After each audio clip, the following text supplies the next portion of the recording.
Class 9 কোষে দেখে 19 পাঁচের অঙ্ক 11 দাগের 5 PQRS সামান্তরিকের PQRS চারটে বিন্দু স্থানাঙ্ক দেওয়া আছে।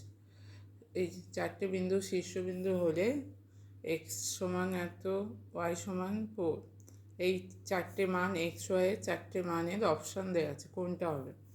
আচ্ছা, তাহলে PQRS সামান্তরিকের এই বিন্দুগুলো হচ্ছে শীর্ষবিন্দু।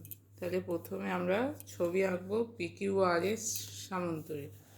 তাহলে প্রথমে আমরা আঁকলাম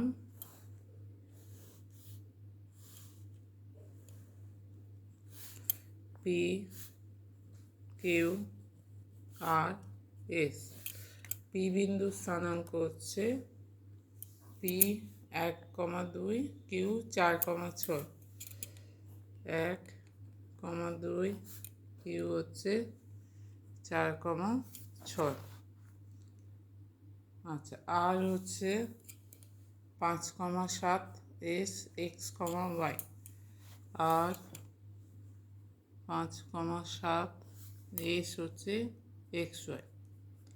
যেহেতু এটা সামান্তরিক ক্রিয়া, সামান্তরিকের কর্ণদ্বয় পরস্পরকে একই বিন্দুতে সমদ্বিখণ্ডিত করে। তাহলে হচ্ছে যেহেতু PQRS সামান্তরিক,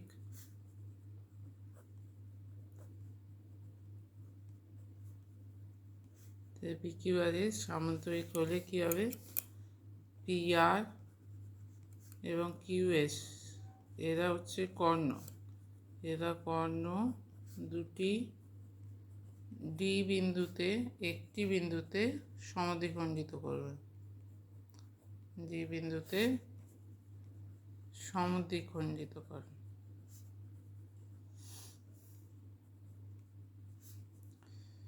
তাহলে ডি বিন্দুর স্থানাঙ্ক কী হবে? ডি বিন্দুর স্থানাঙ্ক হবে, ডি বিন্দুর স্থানাঙ্ক সমান হবে, ডি বিন্দুটা PR কর্ণের মধ্যবিন্দু, আবার ডি বিন্দুটা QS কর্ণের মধ্যবিন্দু।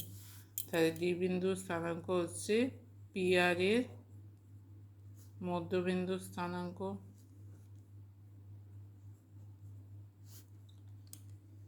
সমান QS এরও মধ্যবিন্দুর স্থানাঙ্ক। দুটো কর্ণের মধ্যবিন্দুর স্থানাঙ্ক হচ্ছে ডি বিন্দু।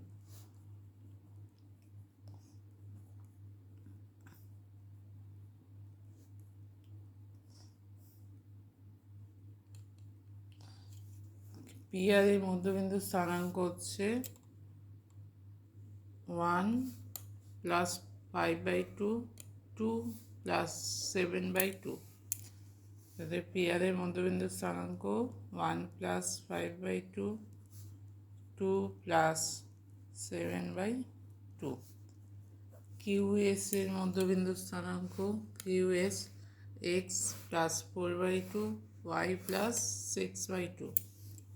QS এর মধ্যবিন্দু হচ্ছে x + 4/2, y + 6/2। তাহলে এই দুটো সমান হচ্ছে, তাহলে এই x এর সঙ্গে এইটা সমান হবে। তাহলে 1 + 5 মানে 6/2 সমান হচ্ছে x + 4/2, 2 কেটে যাবে, 6 সমান হচ্ছে x + 4 বা 6 - 4 সমান হচ্ছে x। অতএব x এর মান বেরোচ্ছে এখানে 2। একইভাবে 9/2 + 7, 9/2 সমান হচ্ছে y + 6/2, 2 কাটছে, তাহলে 9 সমান হচ্ছে y + 6, 9 - 6 সমান হচ্ছে y, 3 সমান হচ্ছে y। তাহলে অতএব x সমান 2, y সমান 3। তাহলে x আর y কি মান বেরোচ্ছে? 2, 3। অপশান, এখানে অপশান হচ্ছে সি।